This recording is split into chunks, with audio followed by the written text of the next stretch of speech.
Shalom, shalom, peuple de Dieu, beauté, Nabino, bonjour Nabino, Ngai Wabino Sandra Kabundi, na émission Obolingaka, Mingi Mingi, na Mukulu TV, parfum de bonne odeur pour Jésus. Toye lisusu kaka ndenge ezalaka kolobela sur l'habillement, sur l'accoutrement, mais mingi mingi nde elateli ya moklisto. Moklisto esengeli alata lolenge nini. Yango wana na yambeli bino mosali na Nzambe oyo deja tomesana na ye na Mukulu TV po penza alobaka malamu a éclaircir biso en quelques minutes oyo epesameli biso sur ça. Mais nakoki kobanda te sans dire merci à papa pasteur Bavon Mukulu Kasongo.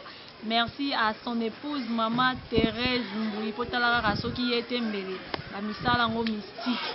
Mbote nanga lisusu mingi mingi na la pierre d'angle. Hein, Paul Tabala, balobi ya Billy, talaka yo, contrebassiste na biso mikolo, donc yesoka beti, donc son. Merci mingi lisusu na mon réalisateur Chris Mulunda Gospel Impact mingi mingi tolobaka kaka mon adoration est prophétique. Kutu nazoka kalate azoko matata prophète. Bon, Nzambe mo ayebi. Merci Vena. Amisi Ela Menji, ingénieur monene donc yende mutasala pe makambo ebele po mona biso en collaboration na Chris Mulunda. Bon bolanda kisomi somi na ngate. Nzambe te mutalobi na ngame to yebi ke kalate azokoma prophète. Mbote pasteur. Beauté, maman Sandra, beauté na balani na biso, il y a Mukulu TV, particulièrement il y a Oyo, parfum de bonne odeur pour Jésus. Makou maraké, babota marango. Il y a solo, ah, na retiré Katia. Ouais. Na babota marango. Voilà, nzamba pamboleli. Pour comprendre que yende a mosala Nzambe a corriger, ba comme raté babota marango, donc Christ peut déjà si abotama de prophète. Alors papa lelo tozolobela mama likambo na biso sur l'habillement et là tela mon Christo. Papa, est-ce que moi liloba par rapport à ça et là t'es des animi habillement et animi mon Christo seigneur là ta lolenge ni.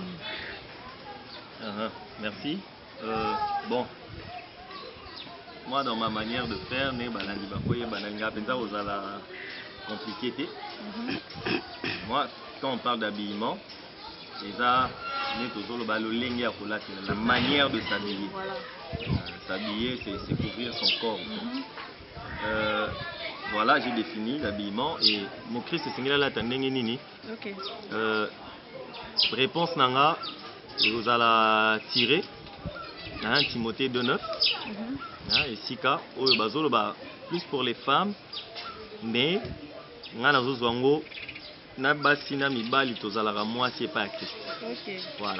Donc je crois que nous devons, la Bible dit que nous devons nous habiller décemment. Donc réponse est très simple, s'habiller d'une manière décente. Une manière décente est là ici, le lenge o ekobeti salibakute.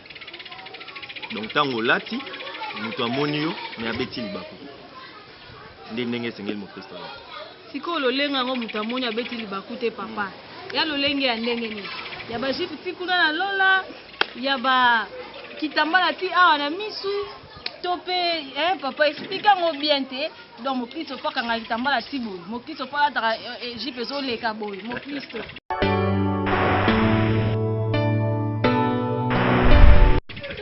Merci maman Sandra. Bon, à cette question-réponse, il y a moins dingue. Parce que je risque de vous répondre, surtout à l'émission à Kinshasa, et j'en ai depuis Londres. Et j'en ai depuis Brésil. Ndesika mitu ya bato tout anaka, nzoka soki to salika nuance mora mukie et répéter tout anaka. Nuance mukie on a solo bela c'est la culture. Mboka na mboka eza na culture na. Vous verrez ici chez nous par exemple, moi si akola ta pantalon, mais dans la mboka tout un pays femme des pantalons. La culture n'a biso moi si à la type pantalon, ça passe. Mais il faudrait que ce soit un pantalon décent. Mais la culture ya bato mususu, moi c'est alati pantalon, ba okangaye. Ba okangaye. Je crois que même dans notre pays, il y avait une période où moi c'est vrai on lata pantalon. Donc voilà un peu. Il y a on a lobby que réponse nangé aux alamoi, si on a dit fois là ta jupe ya moulay, fois là ta pantalon, fois là ta pantalon, il y a un problème de culture. Comme ma bé et que très souvent biso to lingara to culture na biso to comme ça mo yango de Bible. Alors que même la Bible a été écrite na bateau culture na bango ezaki mwa ndenge moko. Vous voyez? Alors, ce qui penza, il faut tout ça la makambo conformément à la culture juive. Et bien même ngande na la tibo les scandales parce que bon bando la tabac. Donc au péché quoi. Ah, na péché. Ah papa. Si vous ce qu'il faut tenir en compte la culture ndongo lobeli. C'est que bato ba culture mususu wana ba on peut bandimela nzambe mususu donc le chrétien de là-bas na ba chrétien biso bango ba nous sommes différents quoi. Même pas. Le christianisme reste le même. Nous avons le même Christ, nous avons le même Père, nous avons le même Saint-Esprit, en fait nous avons le même Dieu. Là je parle des chrétiens. Sikoyo passage na biso o nazolobela et sengi biso to lata d'une manière décente. Donc eza la culture ya bandeko ane permettre bango balata pantalon. Au lati pantalon, mais vérifier que ça d'une manière décente. Mais déterminant, mais le bin abisso que moi c'est là telamba mobilité mobile telamba moi cité. Dans yo zolo baké. À la année pantalon mais pantalon nous est dans la descente. Au moins c'est que au contredire Bible. C'est ce que je suis en train de dire maman. Naoti koloba, moi si ala telamba mobilité, mobile ala telamba ya moi cité. Nathan wana si vous me démontrez dans la Bible que dans l'Ancien Testament, pantalon, là je vous appuie que moi c'est pantalon. Problème est que si nabiso lelo, vous savez qu'il y a un pantalon mibali, ils appellent un pantalon bas. Festa mibali, ils appellent ça bas. Et la mbande ya moi si mobali à la cité. Au fait, Dieu était déjà en train d'avertir la création. Il y a le lesbianisme, il y a le côté gay, donc l'homosexualisme. C'est cet esprit-là que Dieu est en train de défendre. Au-delà de l'accoutrement, vous allez vérifier que mon bal lui a pédé. Basi penza, pantalon au sommet, mais basi. Nous sommes là, jupe. Moi j'ai vu à un deuil, mort la banque mais on est arrivé là, au Mitunio, au Nazo Monanina. Vous voyez? Et les femmes qui se font hommes, qui sont lesbiennes aujourd'hui, vérifient accoutrement. Au monde à latiner pantalon, mais amibal. Chemise, mais amibal. À rouler la cravate, nion se penza, qui m'obal. C'est de ça que Dieu est en train de parler. C'est cet esprit-là que Dieu était en train d'avertir. Vous voyez? C'est un peu dans ce sens. Mais Kokende Penza, très au fond, pour dire que pantalon, jupe, la Bible devait être claire à ce sens. Oh, c'est parce qu'actuellement, il y a des églises où bango balata kaka mulai so lati ndenge babiso ba ser sandra to lati qui sert et longwe quoi c'est ce qu'elle a Sandra donc so lati boy tu n'es pas autorisé à prier, tu n'es même pas enfant de Dieu pour eux. Okolo ba le bani par rapport à ça. Par rapport à ça, nga Bible était ngai andenga apôtre pas ngai na préciser nga OK naza d'accord na l'église ils ont encouragé que je peux ça la etinasi. Pour anine papa parce que na bato maïle Bible fêté bato maïle balobi que la marche de 1000 km commence par un pas. C'est-à-dire que si on tolère un pas, demain ce sera 2 pas, dodi on est commis 100 pas, tisoukasu et ça les 1000 km. Bandeko lelo bazola ta ba jipa boye babanda ngomba mona mukusi arate. Banda mata muke muke. Sika boye pasteur. Ah je vous assure maman. Je vous dis la simple vérité. Banda mata muke muke ti ba komi place. Lokola o muke muke komela muke muke ti ekomi. C'est ça. Ah pasteur. Donc quand on tolère certaines petites choses et botara scandale après. Je suis pasteur. J'ai vécu aussi des choses. Au bande on suba yemba ke mutaye église aye au fan liboso ba tei exposé ba on a eu ça.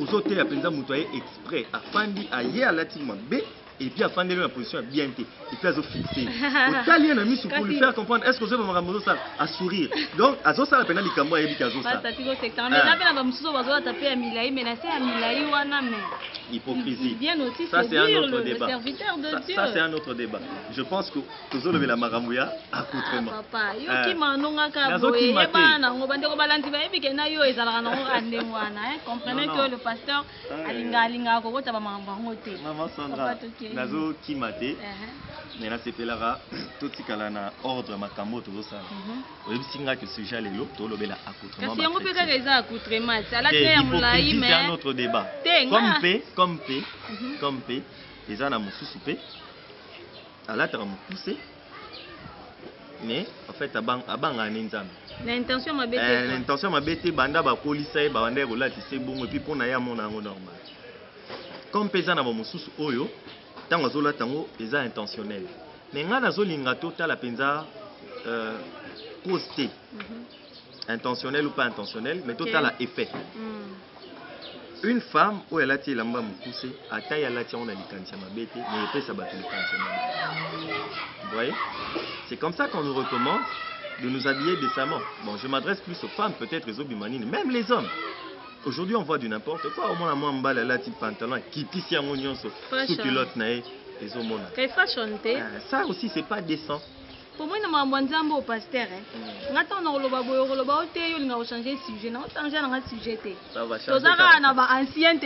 Ancien Testament, oh, na batanga ba juif. Et puis batanga ba juif, on me na batanga ba Jésus, hein, na batanga ba Nouveau Testament. OK. Donc on a batanga wana décemment. Parce que na batanga tout le monde na ba jeune garçon de fashion. Il y a un problème papa. Donc oui. Bible so senga biso ba chrétien to là ta décemment. Et on a expliqué qu'il na bandé na Bible. S'habiller décemment, c'est s'habiller de manière à ne pas être une occasion de chute pour une autre personne. Ce qui est na lati, attendez na lati chemise bouche. Il suffit qu'on ait na lati na kangeti, ah c'est bon. Mais il suffit qu'on a bando fungola na kiti atatia na tiki polele. Sangle la monani, topé na lati na sanglete. Na lati na chemise, mais na s'habiller sous décemment. On a comme obéti liba. Donc, attends, on a cinglé, peut pêcher, papa. Cinglé, ça cinglé. Et ça sous-vêtement.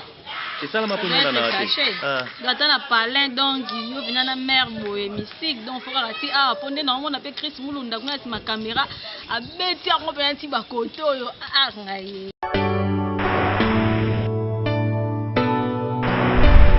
ma femme, que je salue en passant, Madame Déborah Pemba, que j'aime beaucoup. En fait, entre elle et moi, il n'y a pas à se cacher. Elle, c'est moi. Donc, je donne un exemple. Ils sont à Kinshasa, ils ont le droit où chacun est dans son appartement et puis voilà. Des fois, c'est une parcelle qui est une cour commune. C'est une ambassade grâce aux armes, tant mieux. Grâce aux sommiers, c'est tant mieux. En attendant, quand nous louons, il y a aussi des fois où il y a des pangou, ils ont des sangs pétés un chrétien s'expose par exemple en sanglé. Quelle idée signalement, je me lance. Action. Donc, ma cour commune, un chrétien qui s'expose avec une petite culotte comme ça, moi cinglé, sous prétexte que Nazan a un pan, on a mis un mikolo, moi, makasi, mulunge fort, papa, Bombanzoto. Nous autres, ils ont un temple. Nous autres, tout le monde a un temple mobimba. Il y a un zamba miki à l'okutate, mais un zamba solo à quel c'est un dimanche au fin de la carte. Un peu de respect pour le temple de Dieu. Voilà. Ah oui. Ma sœur a l'obien au malam. Donc, bon banzoto, yo mto yaka l'église au lati, banas tout, se fait bandé, nini, hein. La tara bien, pasteur a bien, la tara bien. En tout cas, suite à l'émission, on a vu ça, on a balabala, micro baladère. Et là, télé, pasteur, moi, mbote, moi, le basuka pour l'émission, oh, papa. Salutations à tous ceux qui peuvent nous reconnaître. Angela est en Donabango, que Dieu les bénisse abondamment. Le basuka est pour les chrétiens surtout.